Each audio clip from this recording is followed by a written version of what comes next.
So in this video, we're gonna have a look at the shadow box. So to get started, you'll need to, in your subtool panel, create a cube. So if you just go to Append, create a cube 3D, it'll add it to your scene. I already had one, I'll just delete the old one.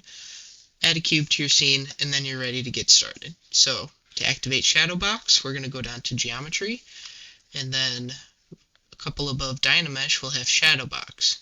So if we open that up, we have a couple options here. So I'm going to go ahead and just press shadow box and see what it does. So it'll give this you'll see like three sides of the cube with a cube inside. So if I hold control, click and drag outside to clear my mask, we're left with like a corner of a cube. So how does shadow box work? If I go to my mask tool, so I'm holding down control, and then I switch it to the mask rectangle, this will start to show us kind of what's going on. So if I pick a side and I mask out a square, it will now project a square. And if I go to another angle and I project another square, and then I go down here and make a square, what it's doing is it's basically building a shape based on the mask you create on each of the sides.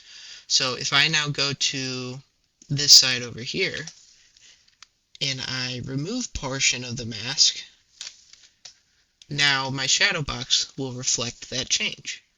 And likewise, if I go to the top and I remove this part, maybe I remove this part, you can see that based on the different mask shapes, it creates a mesh. So to then use this mesh as you would expect, you can just go ahead and go back to your geometry and turn shadow box off, and then you got a mesh to use.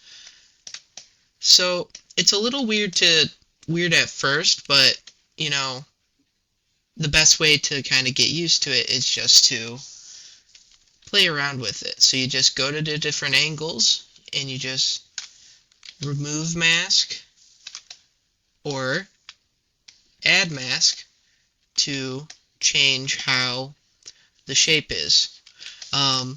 So if I clear my mask, you can see it'll go away, and I can start again.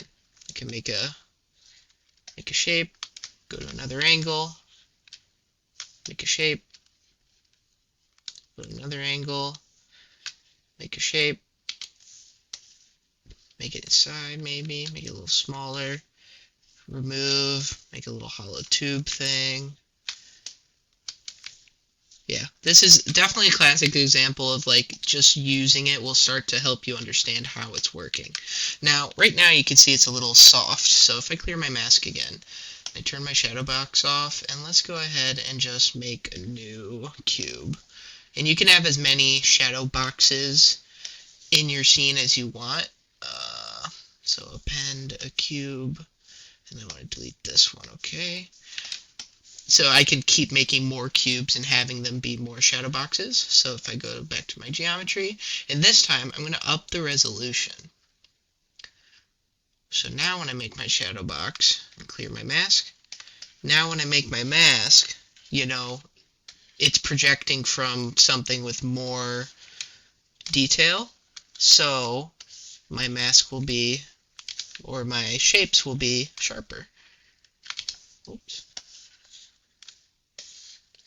So now I can start like getting in here and making some really cool kind of hard surface shapes. This is a great method to kind of concept out some hard surface stuff. You know, it's not necessarily always useful, but you know, you can really do some cool stuff with it. So definitely just play around with it and see what you can make. Maybe you can find a use for it. You can even, like we're usually just masking from an orthographic view, but you can even come in here at an angle and chop part of the bottom mask off to get some like cool diagonal cuts. So it's really kind of limitless what you can do with it. And we're just using the mask rectangle, but we could also go to like our mask pen and even just like draw in some masks around here. So you can really have fun with it,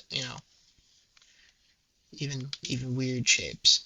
But so once you have a shape you're ready to work with, just turn your shadow box off, and then you got a mesh that you can, sculpt and manipulate as normal. And then if you want to make a new shadow box, you just append in a new cube, and you go to your new one, down to geometry, turn your shadow box on, up your resolution, and you're good to go. So that's shadow box.